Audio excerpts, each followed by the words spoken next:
Halo guys, nama gue Stefan dari StefTech, dan di video kali ini kita bakal review audio lagi. Udah lama nggak review audio, lebih tepatnya TWS, yaitu si Earphone AirPro 4 Plus. Yes, dari Earphone lagi. Kita udah review beberapa earphone dari TWS, headphone, dan gue bisa bilang gue sangat satisfied banget sama produknya.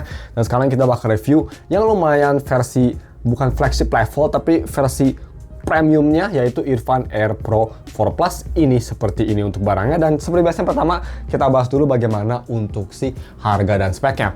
Harga sendiri kalian bisa nyari earphone ini di harga segini ya, 1 jutaan. Dan kalau misalnya kalian mau beli earphone ini, gue bakal taruh linknya di deskripsi untuk TWS Earphone AirPro 4 Plus ya. Kita bahas dulu lebih cepat untuk speknya sendiri. Ini dia technical speknya, kalian bisa pause. Gue bakal bahas yang penting aja seperti Bluetooth 6.0, Quiet Smart 3.0 ANC yang sangat bagus juga, udah support LDAC Qualcomm aptX, dan udah IP55 juga. Dengan playtime 12 jam. Lama banget ya untuk casing yang sekecil ini. Gue bisa bilang lumayan compact banget ini untuk masalah casingnya. Baterainya bisa selama itu, lumayan keren.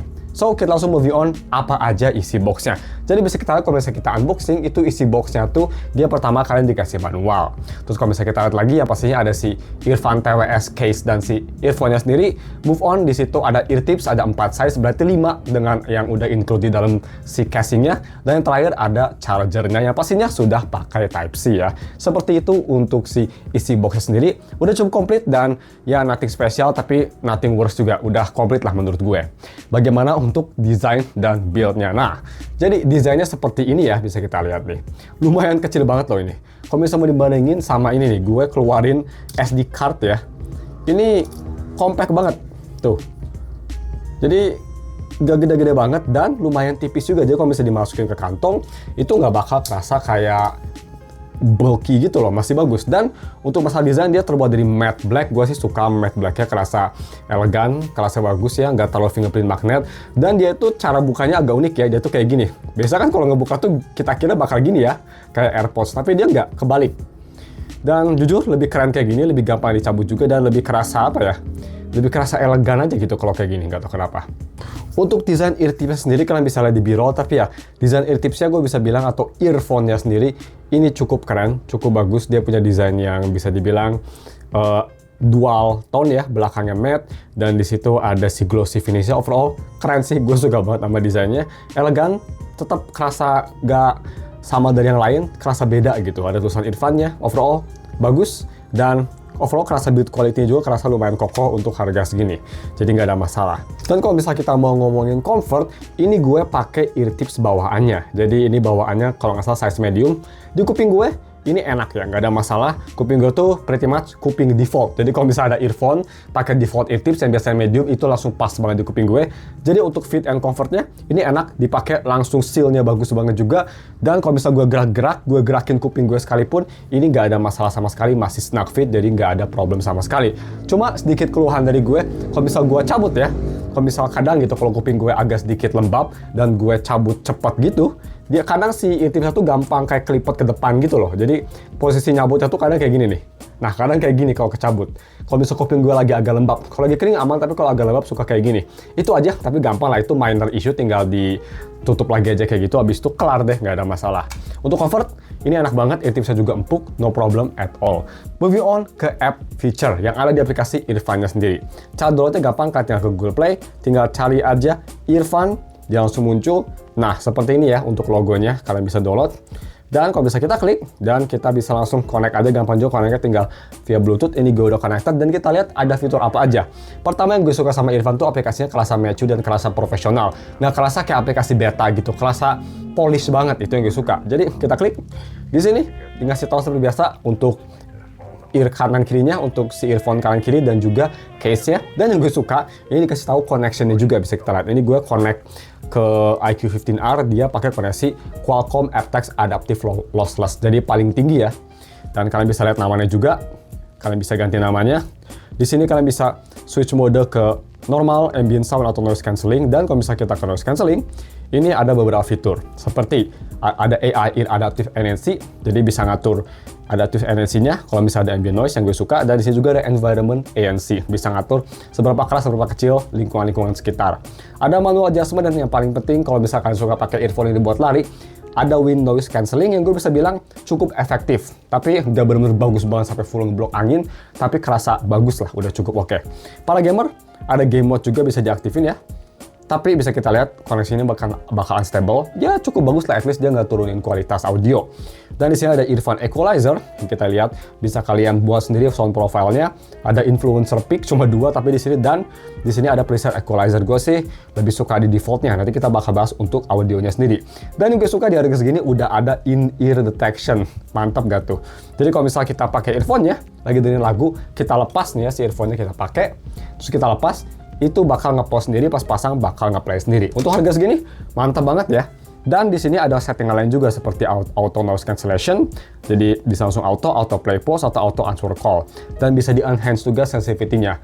Menurut gue sih bawahannya udah cukup sensitif, jadi gue nggak bakal nyalain settingan ini.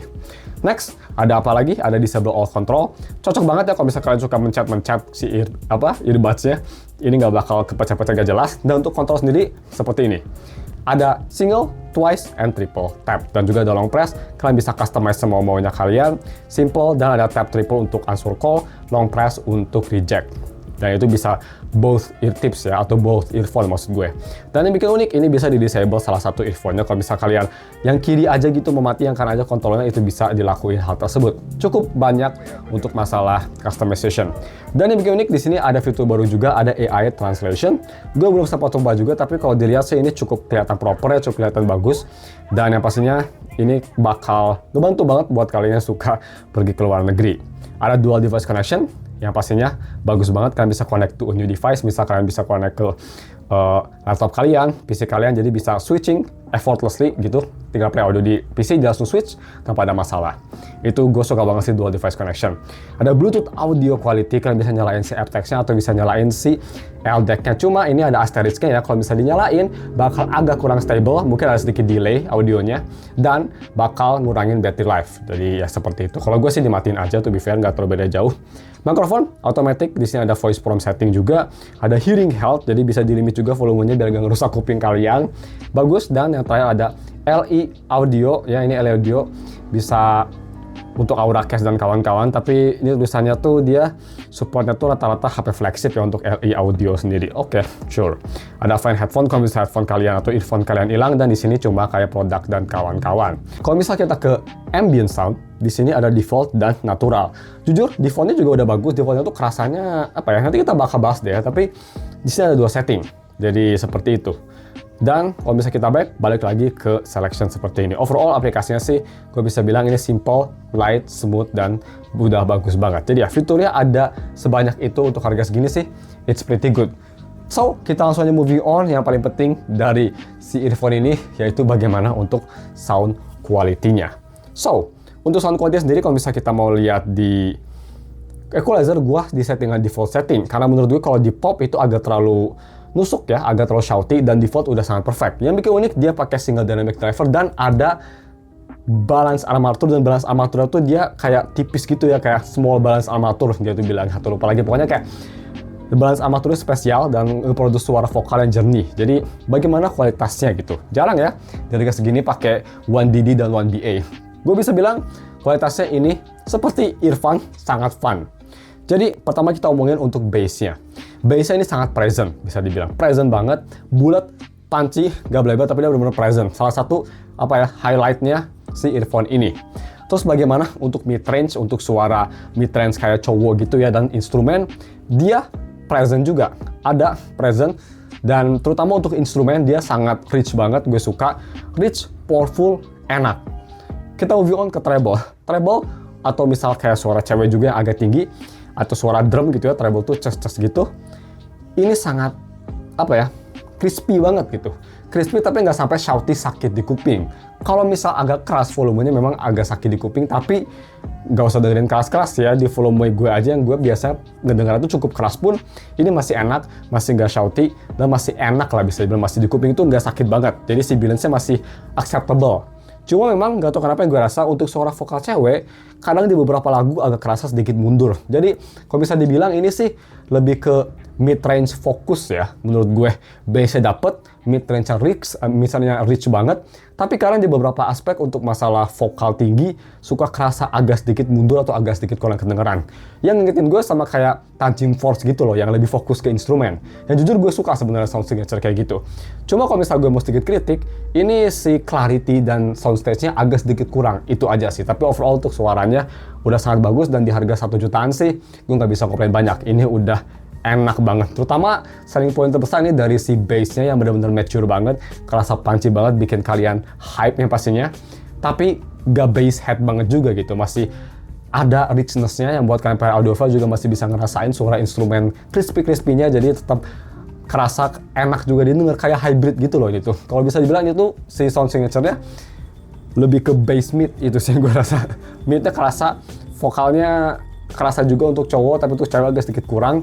Itu sih yang gue rasa selama ini. Overall, suaranya enak banget sih di sini. Udah enak banget dari 1 jutaan. Tipe-tipe earphone yang mau ditaruh atau mau dengerin lagu apapun ini masih enak. Asalkan di default setting ya. Kalau misalnya kalian tweak ke pop gitu, itu agak terlalu nusuk menurut gue. Itu aja sih. Jadi, seperti itu untuk sound quality-nya. Kalian bisa komen di bawah juga kalau misalkan ada pertanyaan, gue bakal jawab. Dan bagaimana untuk noise cancelling? Nah, ini yang gue mau bahas.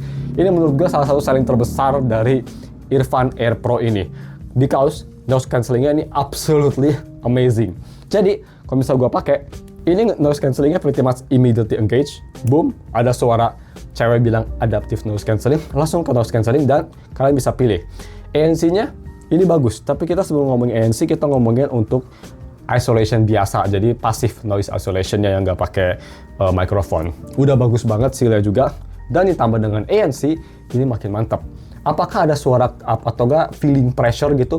Ada, tapi sangat mini banget, nggak bakal ngeganggu menurut gue. Dan dia pretty much bisa nge-suppress low end sampai mid end, tapi nggak semua mid end ya. Kalau mid endnya tuh udah arah ke treble gitu, kayak 5000 Hz mungkin ya, itu mulai kerasa kedengeran suara orang vokal. Jadi untuk suara vokal cewek atau cowok yang agak tinggi itu masih kedengeran, tapi untuk lower frekuensi ini bisa keblok absolutely effortlessly. Kalau misalnya suara motor lewat itu cuma kedengeran suara tingginya aja. Jadi udah sangat bagus. Dan kalau misalnya kita mau coba untuk ambient soundnya, ini ada dua, default dan natural. Apa bedanya default sama natural? Simple aja. Kalau default dia lebih ngeluarin banyak suara, tapi memang kurang kerasa natural. Kalau di natural itu suaranya agak sedikit lebih kurang ya, jadi agak sedikit lebih mendelep, tapi kerasa lebih natural. Itu aja sih. Kalau gue lebih suka default karena lebih bisa ngedengerin semua lebih detail. Walaupun suaranya sedikit agak cempreng dibanding aslinya, tapi jauh lebih jelas dibanding natural. Kalau natural tuh kalau suaranya kayak kalian kalau misal lagi flu terus kupingnya budak gara-gara pilek kayak gitu. Kalau default kerasa lebih clear. Itu sih menurut gue perbedaannya.